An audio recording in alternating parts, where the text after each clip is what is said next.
at Khaw-Fee, we've been getting a ton of questions lately about how to make great pour-over coffee. So I thought I'd do a quick demonstration using our stainless steel pour-over coffee maker. There may be a little guest appearance by our hand grinder. They're both available for sale on our website, Khaw-Fee.com, and also on Amazon.com. I'll post the links below the video so you can check it out after we're done. But in the meantime, let's brew some coffee.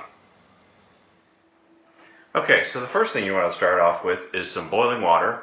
I've got mine in a tea kettle here, just because I happen to like the way the spout works a little bit better. You can use a Pyrex glass or you can just use a pot, but it tends to spill a little too much if you're clumsy like me. And the second thing you need, of course, is coffee grounds. And so I ground up some today using our hand coffee grinder. You can see those right in there.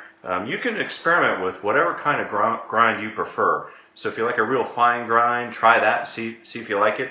If you like a coarser ground, give that a shot as well. I did kind of a medium fine ground here. And so I'm using a tablespoon here. I'm just kind of measuring it in. That's a little big.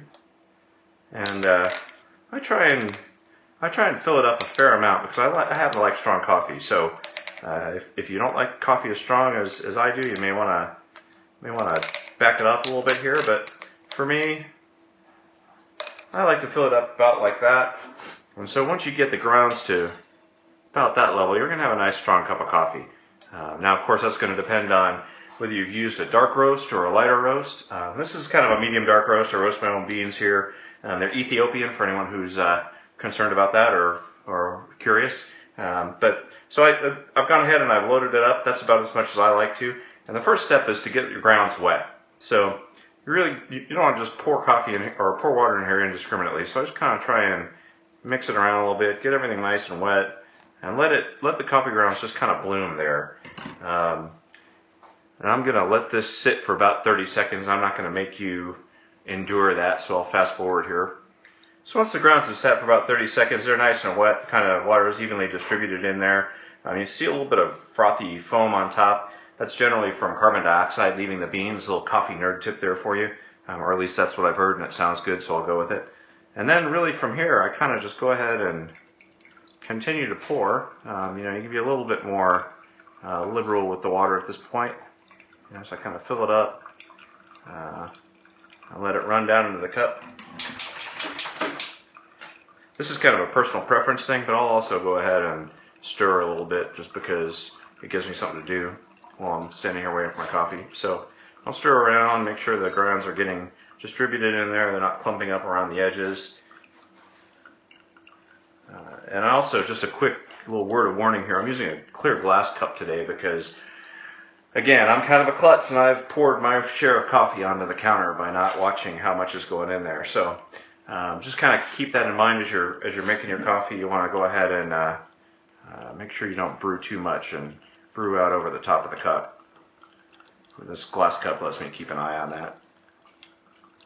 And so just kind of go on replenishing the water as you go through. If you're like me and you like stirring, go for it.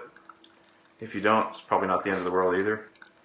But I've got enough in there now really to kind of get this cup of coffee all done. So I'm going to fast forward here again and make you not watch the rest of me brewing a cup of coffee. So coming up on the end of the brew here, I'll go ahead and kind of tamp down the grounds a little bit, again, just to get a little bit of that last coffee flavor out of them. Get the water kind of flowing here. And then once I'm done, so ours is completely, our pour over completely comes out of the spring mechanism. Also, this is one of the things I like about our design. It's attached to the base very firmly. That's going to last. There's others that I've seen that are just kind of spot welded in place by one or two little welds, but this is all the way around, so it's very durable. Anyway, when all is said and done, you have a cup of coffee that looks something like that. This is, like I said, extremely dark, kind of the way I like it. But hot water, grounds, pour. Kind of don't get crazy with the pouring, so you don't pour out over onto the counter. But there you go. There you have it. Nice cup of coffee. So check out the links below and email me with any questions you may have. And thanks for watching. I appreciate it. Enjoy your coffee.